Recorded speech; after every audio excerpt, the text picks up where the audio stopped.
Here we go, ladies and gentlemen, bout 14. Let's get loud.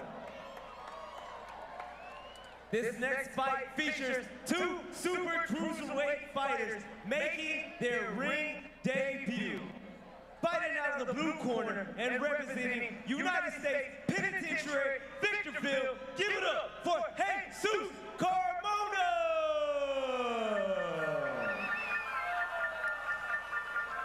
As we just heard, this is both of these fighters' first match, their debut fight. We're excited to see what these guys do today. So we have right here joining us with us is Coach Gonzalez. Coach Gonzalez, what has been standing out to you in these fights tonight?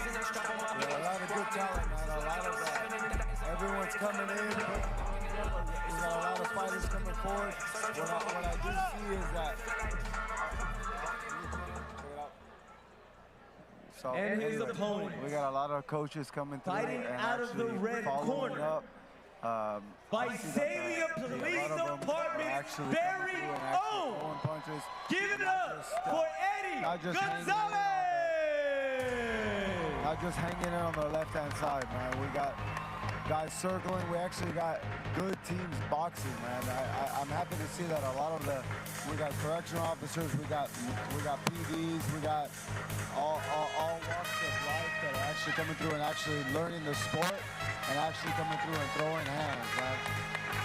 Look at red corner actually coming in. Beautiful, good. So do you know any of these boxers that are fighting tonight?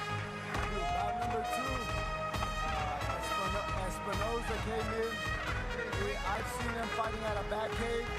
Jesus Bravo used to work for us at Deer Point Group with Deborah Miller, you know Deborah. He worked for us. He actually came through and actually threw hands, circled the ring. He counterpunched. He did everything he needed to do to actually win the fight, man. I believe he came out on top. The judges did what they needed to do, and they actually they scored the bout the way it should have been scored. So kudos to Bravo, man. Good. For sure. Especially, I believe that was his first fight. It was, man. Good for him. What was it? 170, 178, 175? What was it? 175. Yeah, good for him, man. I'm proud of that boy. So Eddie Gonzalez and both Jesus Carmona are both talented boxers. Good footwork, keeping their distance, picking their shots, doing a good job. Now, Eddie Gonzalez, is he related to Coach Gonzalez? No, he's not, man. He's not. He has a beautiful last name, but he's not related to me, though. The swing in seems like we have Jesus being a little bit more aggressive. I don't know, it's kind of right down the center right now, and it's exciting to see how Gonzalez is trying to bring that pressure, but it's not landing as much as I would like to see.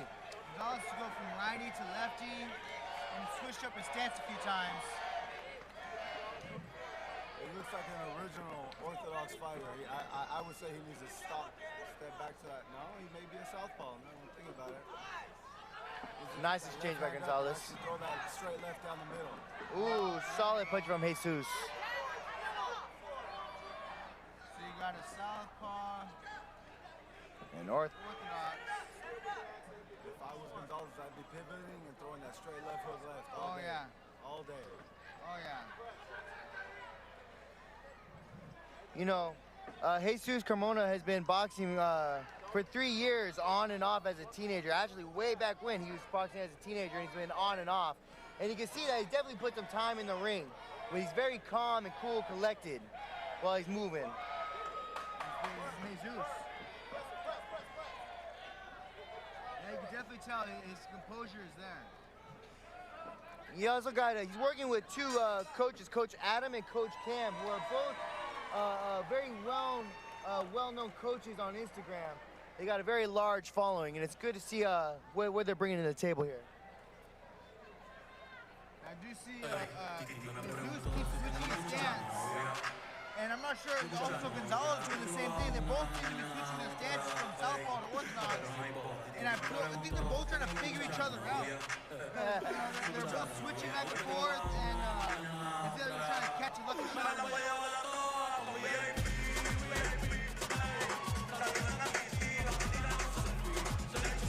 So with the southpaw, Coach Gonzalez, what does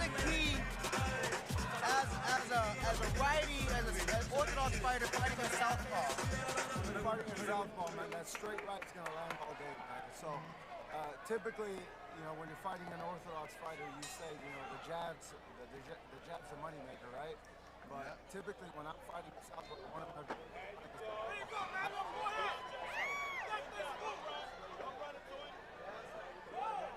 that's what he should be throwing right down the pipe all day. Yeah. That's the first punch that's gonna land. If you throw a jab, you're basically telling him, hey, the right hand's coming, so he's backing up away from that. You don't want to give him the warning. So right now, he should be shooting that straight right and just catching him off guard. Especially when he's throwing wide right hands like that. Like that, he should be picking him up and touching that body. Touching that body and picking him up all day.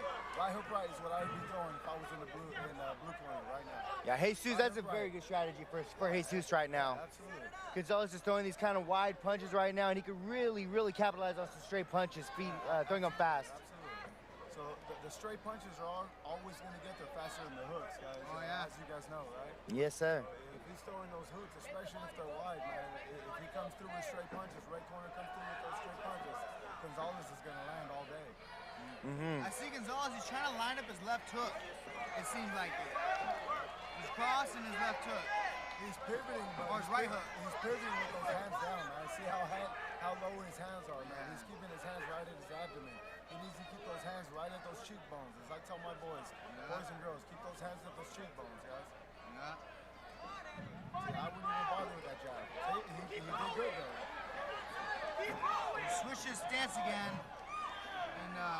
Jesus is just chasing him down now. He's got to take control and cut off the ring and not just chase him.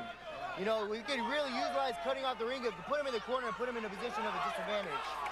It seems like to me whenever they're engaging, they're both switching their stance, and it gets crowded in there when they're in, toe to toe. Yeah, so their coaches should be telling them, you obviously want to focus on what you do best. Right? You focus on what you train every day. I'd be touching, if I was in the blue corner, I'd be touching those body shots, straight rights all day. Body shots, whenever I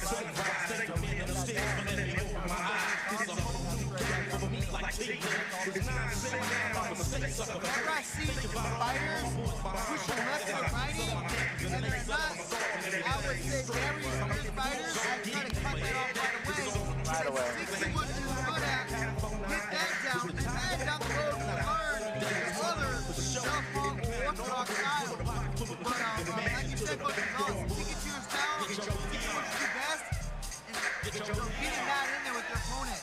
I feel like both of these fighters aren't sticking to southpaw or orthodox. It's getting a little crowded or messy in the middle. It's easy to get caught up in the crowd, right? The crowd's trying to hype you up, but if you got a smart fighter and a smart coach, they're going to stick to the game plan, and that's what you do every day, right? You don't deviate from the plan. That's right. Stick to what you train, right? Stick to what you do. So if I was blue right now, right hook right is what I'd be throwing. I wouldn't be bothering with that jab. I'd slip, I'd get off that center line, throw that straight right hand right down the middle, throw left right behind it. As you can see, he's trying to move too much, and he's not answering, man. He's letting red corner coming after him. Nothing against Gonzalez. He's doing everything he should be doing. If I was in his corner, I'd be saying shoot that straight left. Right? We gotta switch those both hands. Ooh. And blue corner's doing exactly what he should. That was a push for sure.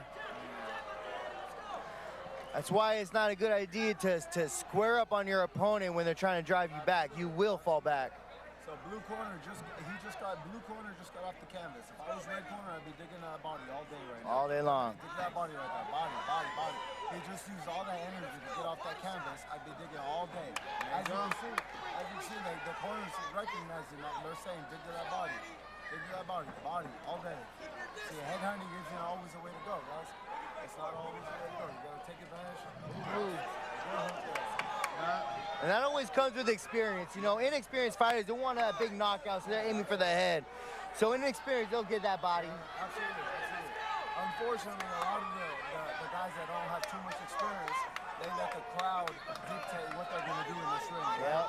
When you do that, you're just setting yourself up for failure. The crowd's not going to go home with you, right? No. The crowd's not going to go home with your family and feed your family. Exactly right. You got to do exactly what's best for you and best for what's your team. And that's why you tune everybody else out. Absolutely. You know, when I was going in the ring a lot, there's only two voices my coach told me to listen to. his voice and the other coach's voice. Absolutely. Now I can hear what my coach is saying and hear what they're saying. Wow. So what I do with my boys and girls, Matt, when we're in a fight, if they actually listen to someone else, if I hear someone else giving them direction and they take that direction, they're paying for it when we get to the gym, man. Yeah, absolutely. You know, all that crowd, all those other coaches, they're not in the ring with us. They don't put in the hours that we put in, right? When they start listening to someone else, they can go to that other gym, right? Mm-hmm. If they want to listen to someone else, they can do that. But we just need to take, you know, the fighters, they need to take into consideration all the hours that we put in, all of the long hours that we put in the gym, all the hard work, and they need to focus on what we do best, and that's sticking to the game plan that we have, that we've put in place for months. Sometimes Yep. guys, you guys know. You guys, Absolutely. You guys did the same thing for My coach, he told me that I'm your eagle eye. I'm your eyes on the outside. You have to trust me. And there's been times where I'm not listening to my coach. And my coach, when I come to the corner, goes, I ain't gonna say nothing. I'm gonna give you water because you ain't listening anyways. And then I go out there and get beat up. And then finally I come back and go, okay, I'm ready to listen. And he said, okay, this is what you do. And when I finally decided to follow the game plan, that's when we went ahead and made the win. Yeah, well, unfortunately, man, like I said earlier, man, a lot of inexperienced fighters listen to the crowd, man. They're here, they got all their family here, they got all their friends. A lot of these guys have their correctional officer buddies, they have their sheriff office buddies. They just want to please the crowd, right? Oh, yeah. At the end of the day, if you don't stick to the plan that you've trained months after months after months, you're going to end up getting your butt handed to you. Yeah. So stick to the plan. At the end of the day, you come out with your hand raised. Even though it wasn't a fight that's exciting as you would like it to be, you stuck to the plan and you actually came out on top. And that's really what makes a fighter better. That's what creates a more exciting fighter. You know, that they don't listen to the crowd. They have a game plan. Ladies and gentlemen, make some noise for these two fighters! Who's walking away with the dub? Here we go, ladies and gentlemen. We have a winner. Fighting out of the blue corner and representing the United States Penitentiary Victorville. Give it up for Jesus Carmona! Thank you. Well, there you have it, you guys. You need to slow down and stick to the game plan. Don't listen to the crowd. Listen to your coach and focus in.